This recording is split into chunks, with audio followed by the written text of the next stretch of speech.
समस्तंकु मो तरफरु happy new year. आउ एही ईयरटी आपण समस्तिंकर मंगलमय हेउ। आउ ए भिडियोटी कंटिन्यू कले आपणकर पिला दिन कथा मु निहाती मने पकई देबी। आउ ठीक 12टा बेले बम फुटेकी आम एंजॉय करथिलु। आ सकाळे उठी एमिति किछि मु खाई देइथिली।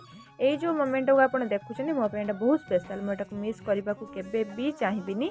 आउ पखाळ सहित मु एठी सालमा चकड़ा खाउथिले। सालमा देखि त आपण पार्टी रो निहाती लाड़ घोडुथिबो। तापर आमे सब पळि आस्थिलु खेलिबा पई। एई दिनटा को ही आमे अनेक थाउ जोन कि आमे सब मिसी गैदरिंग हेकी खेलु।